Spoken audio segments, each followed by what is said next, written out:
Атрымалася, што нас запросили поиграть в Академию наук. Мы звыкліся там в Америке консерватория, что-то такое серьезное, там, на университеты запрашаюць поиграть, распавесці про старую музыку европейскую. Але наша Академия наук это было незвыкло. Мы играли, тлумачили, что за инструменты, откуда мы взяли мелодию, як мы обновляем. И потом после выступа подошел один из супрацовников Академии и сказал: а мы тут знайшли одну песню, 18 столетие, песня, якую спевали на застольях у Нясвіжскім замку. Оригинал дошел и с текстами, и с музыкой. Мы одразу схопились за ее. Мы не лезем в 18 столетие, максимум это 17. 18 для нас уже поздняя барокко, это не то. Але настолько оригинальная песня была, что мы решили ее раззвучить и тем больше записать. В Беларуси мы ее еще пока не спевали. И она написана на польской мове, ну так само такой не вельми чистой польской-белорусской мове. Мы ее еще трошки адаптовали на белорусской, убрали пше-пше-пше. И атрымалось прикладно то, что спевали белорусские шляхтичи на застольях в Нясвіжскім замку, кто не володал польской мовой. Вядома, што нават Станіслав Панятоўскі спяваў яе, і вонар ягонага прыезду ў Нясвіжскі замак, яна выконвалася, напісаў яе беларускі паэт і кампазітар Францішак Багамолец. І зараз вашай увазе песня, якая называецца «Курдэш».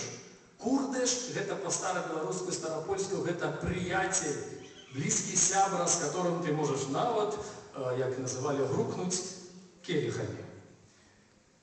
Для того, как не треба вот частное слово это уживать, для того, как потлумачить, что такое курдыш, у нас выражение, что сучасное сленговое слово кореш абсолютно по сенсу отповедает слову курдыш.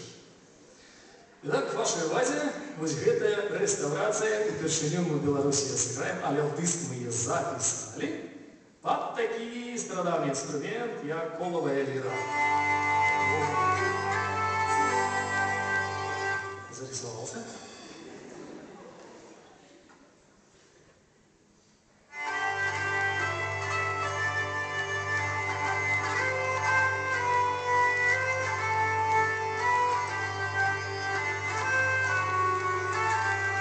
Каши не стелита, паниче кашмиры, камы турботов, уже больше не снили.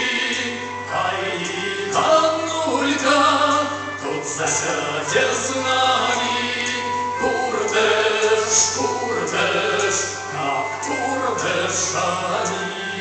Ай, Аннулька, тут засядет с нами, курдеш, курдеш, как курдешами.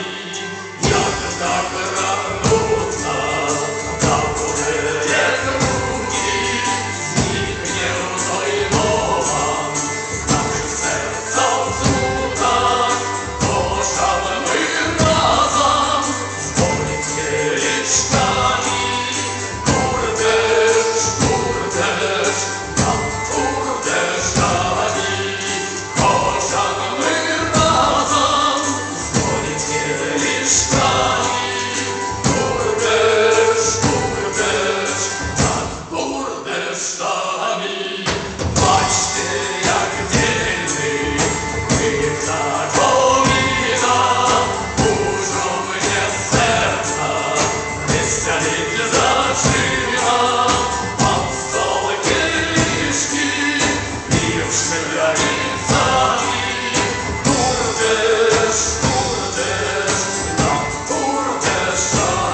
шалі,